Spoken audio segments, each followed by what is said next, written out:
అలా నేను 2017 నుంచి బనాసాకి ప్రచార కార్యదర్శిగా, తర్వాత యూనివర్సిటీలో మహాసభలు జరిపి ఒంటి చేత్తో నడిపి కొద్దిమందితో సహాయం తీసుకొని రాకేషు, వేదాంతు, నవీను, తర్వాత చాలామంది ఒక్కరు ఇద్దరు కాదు ఎంతోమంది సహాయం తీసుకొని దాన్ని నిర్మించాను. 2018 నుంచి బనాసాని భుజాన్ని ఎత్తుకున్నాను. 2023 ఆగస్టు 15 వరకు అందులో క్రియాశీలక సభ్యుడిగా నాయకుడిగా ఉన్నాను.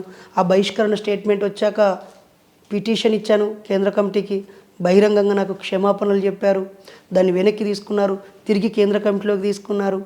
ఆ తర్వాత సిగ్నేచర్ స్టూడియోలో పనిచేస్తున్నప్పుడు అది మత అనుబంధంగా మాకు అనిపిస్తుంది, మీరు దాంట్లో పనిచేయడం మాకు ఇష్టం లేదు.